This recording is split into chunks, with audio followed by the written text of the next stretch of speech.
Quantos de vocês aqui são católicos há muito tempo? São? Levanta a mão e deixa eu ver. Quem não é católico? Quem não participa de nada?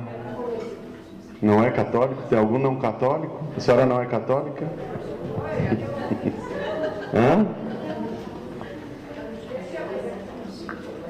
Para nós que somos católicos, olhem para mim agora. Eu vim todo arrumado, penteado, cheiroso. Vocês olharam para mim. Olhem para mim. Estão vendo?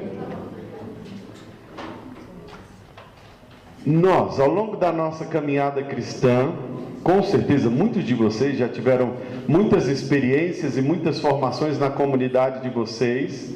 Vocês já souberam muitas coisas sobre a igreja, certo? Sim ou sim? Sim. O que vocês sabem sobre a igreja? Somos nós. Hã? A igreja somos nós.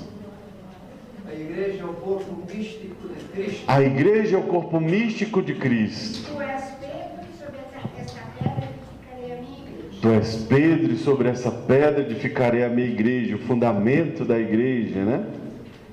O que mais? Uma santa católica e apostólica romana. A igreja tem propriedades, né? Características. Ela é una. Alguém sabe por que a igreja é una? Por que ela é uma só? É um só? É um só Deus. Todos nós professamos a fé em um só Deus. Temos o mesmo batismo. Todo mundo aqui é batizado? Sim. Tem algum pagão? A gente batiza agora. Somos batizados no mesmo Espírito, recebemos a mesma filiação divina. Por isso a igreja é una. Por que a igreja é santa? Cristo é santo, é o cabeça. A cabeça é santa, né? Por que a igreja é católica? Universal. Porque ela está presente no mundo inteiro. É fácil a gente compreender isso quando a gente pensa lá no Antigo Testamento, no judaísmo, né? Que eles queriam fechar neles mesmos a universalidade da salvação. E Jesus disse: não, a salvação vem para todos. Deus salva a humanidade, o gênero humano. Se Jesus Cristo não é o salvador do gênero humano, Ele não salva ninguém. Ele é o nosso Senhor e o nosso Salvador. E por que a igreja é apostólica? Fundada pelos apóstolos. A base da igreja é a transmissão apostólica. Fora desta transmissão, não é igreja. Tanto que aparecem algumas seitas por aí que dizem que são católicas, mas não tem tradição apostólica. Se não tem tradição apostólica, se o tronco dali não é Pedro, não são os apóstolos, não é a igreja católica apostólica. Às vezes dizem que é a igreja católica, né? Falam que é brasileira, falam que é isso, falam que é aquilo, pode ser qualquer outra coisa, mas não é apostólica. Não tem um segmento dos apóstolos. Estou vendo que vocês são muito bem preparados no tema, né? Então eu queria falar outra coisa. Vocês me permitem? Eu conheci uma pessoa uma vez que ela veio me falar sobre uma história que talvez a gente possa se enquadrar dentro dela. Eu estava numa adoração ao Santíssimo numa quinta-feira. O Santíssimo estava exposto e o Senhor estava rezando, e eu cheguei perto dele porque eu o conhecia, e de repente, no momento de oração dele, ele falou assim: padre, eu sou católico, mas eu não sou cristão. E a partir daí começou então toda uma série de discussões e de conversas acerca disso. E é uma questão e um ponto que, na verdade, atinge e toca-nos profundamente. Porque quantos de nós somos católicos, mas não somos cristãos? Parece antagônico. É uma afirmação difícil de ser compreendida, porque se nós somos católicos, e vocês acabaram de dizer que a Igreja Católica, fundada nos apóstolos, o cabeça é Cristo, nós somos cristãos, então? Não necessariamente.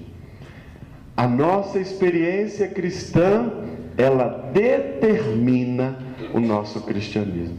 O quanto nós somos cristãos. Vocês acabaram de chegar de uma experiência, não foi?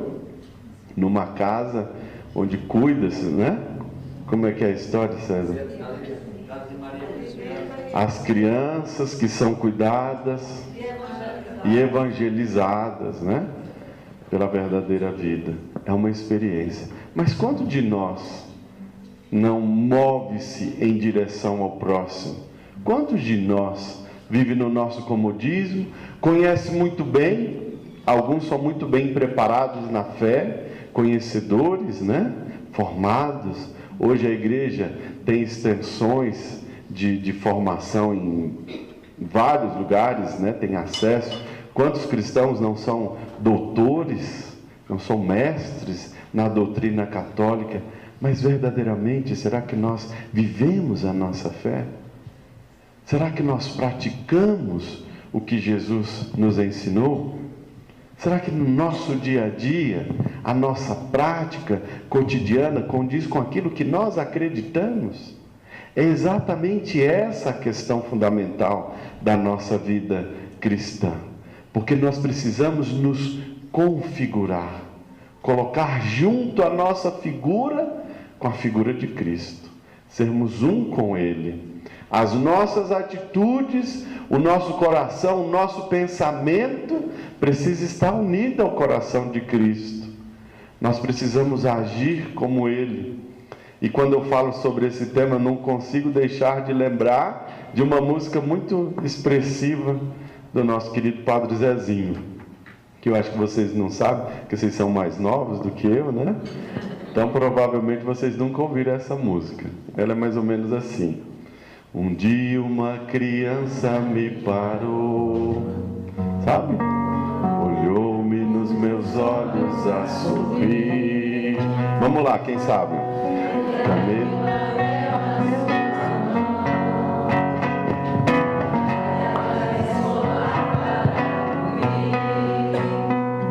E perguntou no meio de um sorriso: preciso para ser feliz, amar como Jesus amou, sonhar como Jesus sonhou, pensar como Jesus pensou, viver como Jesus sentir o que Jesus sentia, sorrir como Jesus sorria, e ao chegar ao fim do dia, sei que eu dormiria muito mais feliz. Sentia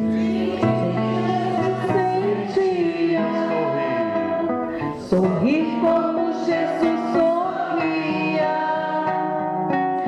e ao chegar ao fim do dia, sei que eu dormiria muito mais feliz. Ontem a igreja celebrou uma solenidade importantíssima. Quem lembra do qual foi? Sagrado Coração de Jesus. E hoje nós estamos celebrando também a festa dos... Vocês sabem quem aqui é do apostolado da oração? Olha só que beleza. O que diz o apostolado da oração? As suas apóstolas, aos seus apóstolos. Jesus manso e humilde de coração. Por que você só lembra disso, Tereza Norma? É porque quem é do apostolado da oração é sacramentado ao coração dele, para que a gente fique cada vez mais manso e humilde, como ele é, e amar como ele é. A Sagrada Escritura diz mais de 100 vezes A palavra coração. E o centro do homem é o coração. Você quer matar uma pessoa? Dá um tiro no coração. Você quer derrubar uma pessoa? Acerta-lhe o coração. O coração é um lugar importantíssimo. É lugar dos sentimentos. É a casa onde nós colocamos tudo aquilo que nós queremos. Deus nos fez assim. Deus nos fez com capacidade para amar. Deus nos fez aptos ao amor. Ao mesmo tempo que isso é uma coisa boa, isso é uma coisa ruim. Porque muitas vezes o nosso coração não tem filtro. O nosso coração não consegue escolher. O nosso coração não consegue determinar exatamente aquilo que deve amar. E às vezes nós passamos muito tempo da nossa vida amando as coisas erradas. Eu já escutei gente em confissões, os padres estão aqui, provavelmente devem ter ouvido também, pessoas que deixaram de falar com outras pessoas por questões materiais, dinheiro, coisas. Vocês não vão acreditar. Mas uma das confissões, eu não lembro de confissão, você pode confessar comigo, 3 horas depois, sei lá o que você falou. Minha lembrança é muito rasa para esse tipo de coisa. Mas essa confissão me chamou a atenção. Um dia uma senhora foi se confessar comigo e falou uma série de acusações. Logo depois ela virou e falou bem assim: mas é o padre que também queria confessar que eu não estou falando com a minha comadre. Foi uma criatura, vai falar com a sua comadre, não deixa de falar com a comadre. Conversei com ela. E no final resolvi perguntar o que ela fez. Ela pegou uma toalha de banho-mínimo, nunca devolveu. Vocês acreditam que alguém é capaz de interromper uma relação, de deixar de construir uma relação com a outra pessoa por um bem material tão chulo, né? O quanto custa uma toalha de banho, gente? Pelo amor de Deus. Quanto vale aquilo? E a partir daí eu comecei a pensar: quanto será que valia essa relação? Quanto custava essa relação? É isso que eu falo, que nós temos que colocar filtros no nosso coração. Jesus, com o seu coração exposto, disposto sempre a nos amar, a nos perdoar, a nos aceitar como nós somos, a fazer-nos participar da sua vida como nós somos, esquece e deixa de lado tanta coisa.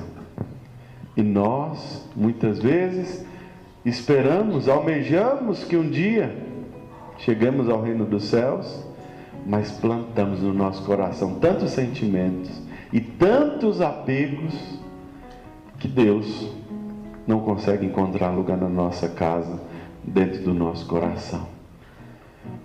Por que que nós não começamos a construir uma vida diferente? Nós temos consciência de toda a doutrina da igreja. Vocês acabaram de falar, são mestres. Dou o microfone para vocês, vocês vão falar aqui melhor do que eu, muito melhor preparados, conhecedores profundos da doutrina da igreja. Mas a pergunta é: para que serve essa doutrina? Qual o sentido de saber que eu faço parte da igreja? Qual o sentido de saber que eu sou dessa igreja? Que a cabeça dessa igreja é Cristo? Se isso não me leva a aproximar-me do outro, se isso não me coloca junto do outro, se isso não me põe ao lado do outro, a minha doutrina, aquilo que eu sei acerca da igreja, de Deus, acerca de tudo que eu preciso acreditar, só serve para que eu possa ter mais condições de chegar até Deus. Fora isso, não serve mais para nada. O que vai me levar ao reino dos céus é exatamente aquilo que eu conseguir transformar no conhecimento que eu tenho, numa prática verdadeira. Como que nós conseguimos traduzir? Como que nós conseguimos transformar todo o nosso conhecimento em vida? Só praticando. Muitas vezes, nós somos esse Senhor também. Eu sou católico, mas eu não sou cristão. Tem horas que eu ajo exatamente como pagão. Quando eu decido, por exemplo, falar mal da vida alheia. Essa semana eu tive uma conversa, enrolando meu bigode com um paroquiano lá que estava fazendo uma coisa mais ou menos parecida com isso. Imaginem vocês. Vou lavar roupa suja aqui. Há 15 dias atrás nós tivemos uma visita pastoral na nossa comunidade. O cardeal foi visitar a paróquia, que isso é de prática aqui em Brasília, que não é de Brasília. O cardeal passa 4 dias. Uma pessoa simplesmente faz um comentário desnecessário num grupo de WhatsApp. Quem é que vai vir aqui mesmo? Quem é esse? É o arcebispo, o bispo? Quem é esse homem? Para que ele vai vir aqui? O que ele vai fazer aqui? E eu fiquei muito danado, porque tinha uma série de outros comentários que eu acho que não convém falar, e chamei ele para conversar. Falei, o que está acontecendo? Por que você está falando isso? Porque... E começou a falar um monte de coisa. E uma das coisas que eu disse para ele, você não tem fé.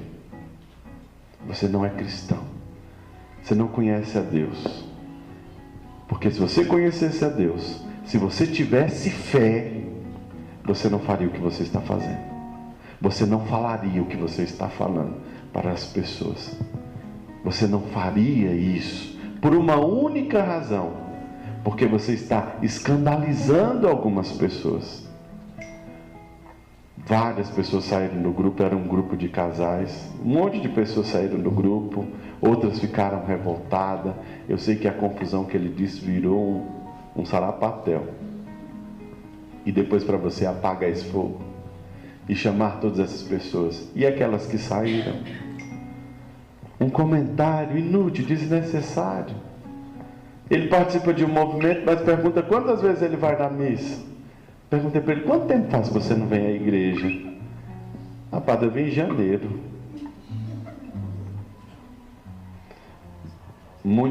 Tem muita condições de falar alguma coisa da comunidade, né? Uma pessoa que visita esporadicamente, que assiste de longe, quando a gente está fazendo alguma coisa, fica atacando pedra, né? Os padres devem ter alguns paroquianos parecidos assim. Sempre tem. A gente trabalha, aquele que está passando lá na porta, não sabe nem o que está se passando aqui dentro, nem conhece o contexto da situação, começa a tacar pedra lá. Já estão lá. Por que não vão fazer alguma coisa? Por que não faz algo de produtivo? E nós muitas vezes agimos dessa maneira. Quantas vezes nós falamos desnecessariamente? Estamos vendo as pessoas construindo o reino de Deus e nós vamos lá com a nossa língua venenosa e tacamos a nossa pedra e julgamos o outro e falamos mal e destruímos alguma coisa que está tentando ser construída ali. Falta fé. De que adiantou o seu conhecimento sobre a igreja? De que adiantou você saber que Jesus é a cabeça da igreja? De que adiantou você saber todas as características da igreja e está há 30 ou 40 anos caminhando dentro da igreja? Se você age como um pagão, nós devemos exercitar a nossa fé, como diz a música do Padre Zezinho. Amar como Jesus amou. Como que Jesus amou? Jesus amou interessadamente. Diz, você me ama, eu te amo. Se você não me amar, eu não vou te amar. Foi assim que ele fez? Eu te amo. Se você não quiser me amar, o problema é, eu vou te amar. Independente de qualquer coisa. Esse é exatamente o caminho que a igreja tem que fazer. Papa Francisco está aí, está traduzindo muitas coisas complicadas da vida da nossa igreja com tanta simplicidade. E uma das coisas que ele insiste em fazer, em falar de diversos modos, é que nós temos que nos aproximar das pessoas, que nós temos que chegar perto dela, que nós temos que acolher a todos, que nós não somos melhor só porque nós estamos aqui dentro. A igreja não é posse de ninguém, ninguém possui a igreja. Às vezes nós nos sentimos donos, né? Às vezes nós nos sentimos proprietários da igreja. Quando chega alguém, nós queremos criticar, nós queremos condenar, porque nós chegamos primeiro, porque nós somos melhores, porque eu estou aqui há muito tempo, né? Nós achamos que nós possuímos. A igreja não é de ninguém. Ninguém possui nada. Quando nós estamos numa comunidade, o que a comunidade fez foi ceder o terreno, o espaço, para que a igreja católica se instalasse lá. Mas o dia que acabar a semente da igreja lá, os sinais da igreja, e arrancar a igreja, só vai ficar o prédio. E aí vocês podem fazer um sindicato, vocês podem fazer um clube, vocês podem fazer o que vocês quiserem dentro da igreja. Vocês não mandam na igreja? A igreja não pertence a ninguém. A igreja pertence a Cristo. Nós participamos dela. E é assim que nós temos que nos sentir. Participantes, colaboradores e não donos. Porque quando a gente se sente dono, a gente quer julgar as pessoas. A gente quer apontar os nossos dedos e dizer, ó, você sim, você não. Você sim, você é meu amigo, você não é. Você é bonitinho, você é feio. Você é isso, você é aquilo. Nós separamos as pessoas. Deus não faz isso. Nós acabamos de dizer que a igreja é universal. A igreja é de todos. A igreja é para todos. Nós somos mais um membro da igreja. E nós não podemos agir como se nós fôssemos proprietário, majoritário daquela comunidade. Eu sou 0,00 infinitamente um, igual a todo mundo. A igreja é de Cristo. E quando eu sair dela, eu não faço mais parte. A facilidade com que Jesus tinha com seus interlocutores se dava exatamente porque ele compreendia, ele conseguia prescutar cada pessoa. Ele era o melhor pregador por causa disso, porque ele dizia as palavras que as pessoas conseguiam entender. É bom quando a gente está falando e as pessoas entendem, elas estão compreendendo, né? E Jesus fazia isso. Ele simplificava verdades profundas que estavam no coração de Deus, misteriosas, e traduzia isso de uma forma muito simples. Tem forma mais bonita de falar da igreja ou de falar das coisas do céu do que falar da videira e dos seus ramos? Jesus faz essa afirmação categórica: eu sou a videira. Não há um pingo de dúvida nessa afirmação. Eu sou a videira, o tronco sou eu. Vocês estão ligados a mim. Ninguém pode discutir uma árvore. Imagine o diálogo de uma árvore. A árvore discutindo qual é a parte mais importante. Aí a fruta, o fruto da árvore vai dizer, sou eu, porque sou eu que alimento. As folhas vão dizer, sou eu, porque somos nós que fazemos sombra. E o tronco vai dizer, sou eu, porque eu que sustento vocês. Aí chega a seiva e diz, o mais importante da árvore sou eu. Eu sou a seiva. Já viram uma árvore morta, sem vida? Não tem seiva. Jesus é a seiva, que dá a vida, mas a quem está ligado? A Ele.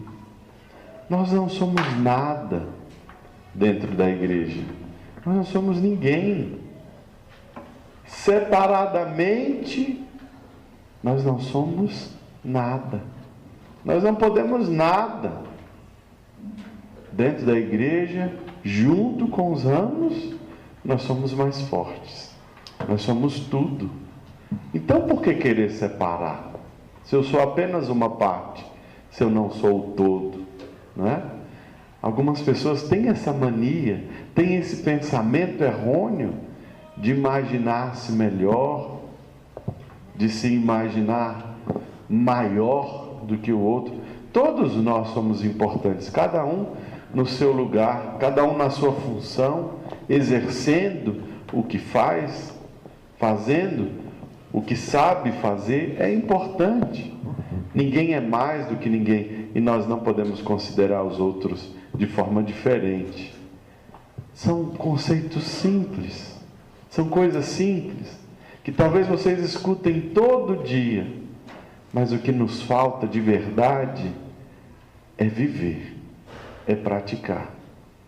A dificuldade que nós encontramos dentro da igreja, se a gente fosse fazer uma reunião paroquial, se nós conseguíssemos juntar todas as pessoas da comunidade e começássemos a fazer um levantamento dos problemas, iriam dizer várias coisas. Iam dizer até que o padre não é bom.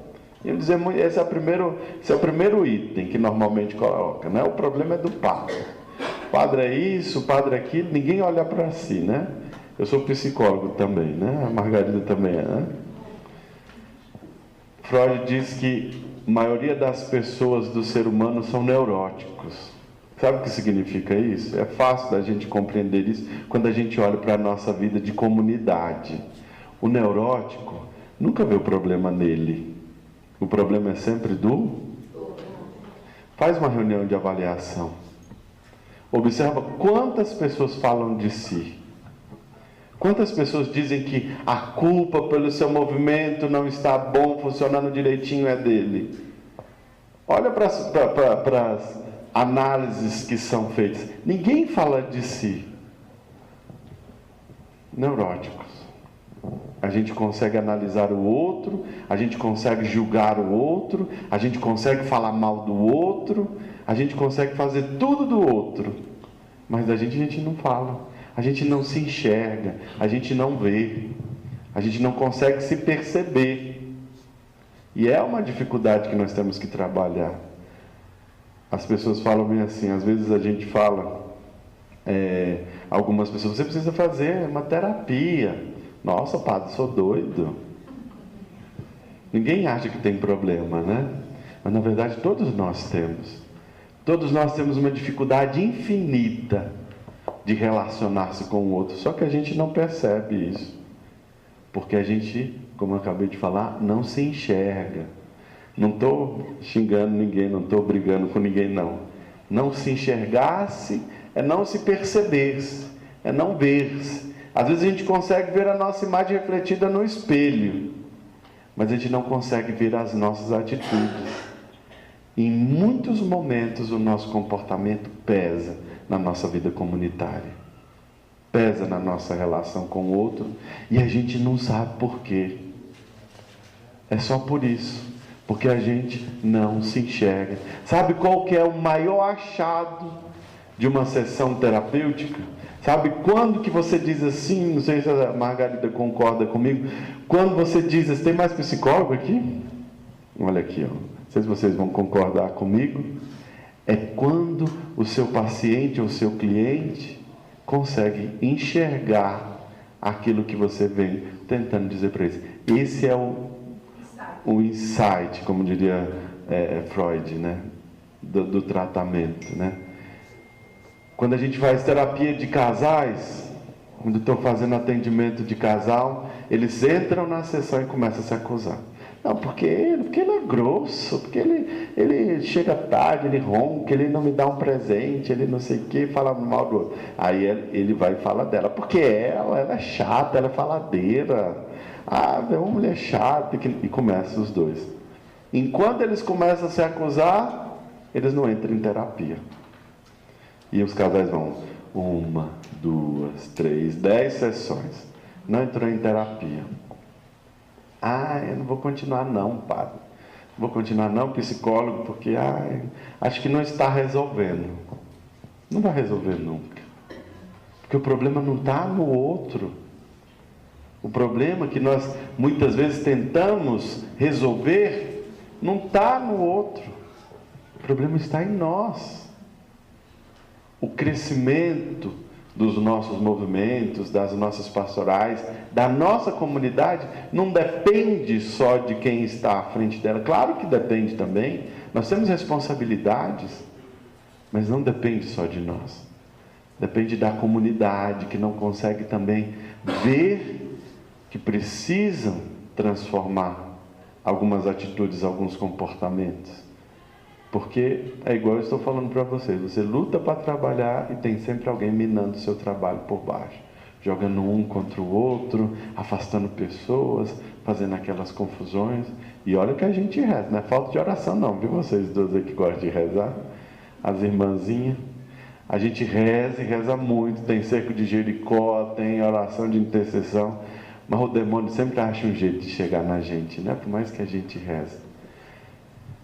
A gente precisa transformar as nossas comunidades, a gente precisa transformar as nossas vidas paroquiais a partir de nós mesmos, a partir do nosso comportamento, a partir das nossas atitudes, a partir da maneira, da forma como nós agimos com o outro.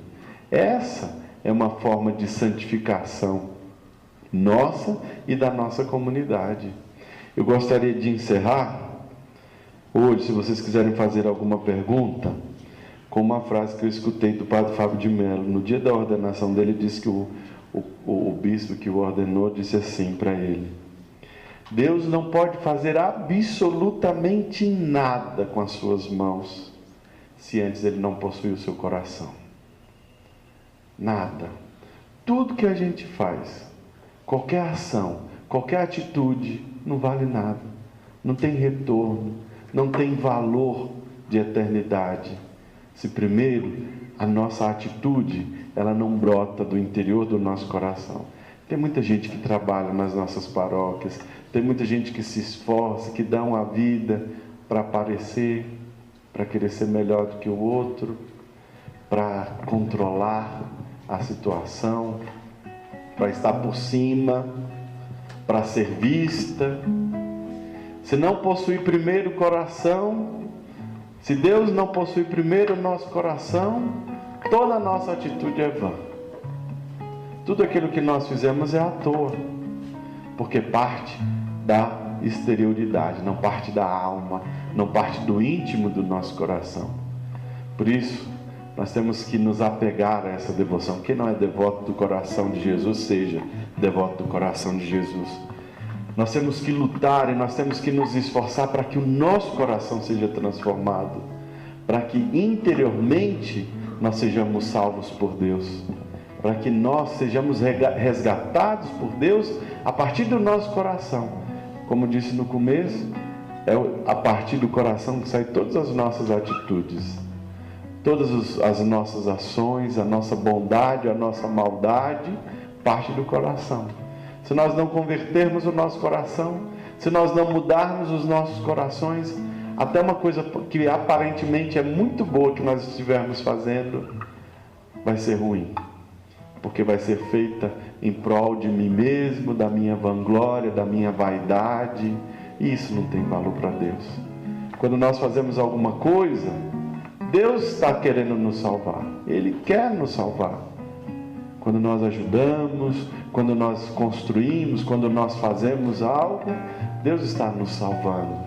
Mas é preciso que esse algo que nós fazemos seja sincero, seja algo que realmente seja meritório de graça, da bondade de Deus. Por isso peçamos a Deus que converta o nosso coração, que Ele possa mudar as nossas atitudes, arrancar a maldade, a malícia. Muitas vezes nós somos maliciosos, nós olhamos para as pessoas já com um olhar completamente errado. A gente precisa ser igual às crianças, ter um olhar mais puro, menos maldade no coração, gente. Vamos fazer essa campanha, né? Menos maldade no coração, mais pureza, mais bondade no coração dos cristãos, para que a gente possa construir uma igreja, nós possamos viver numa igreja onde realmente nós sejamos cristãos de fato. Louvado seja nosso Senhor Jesus Cristo.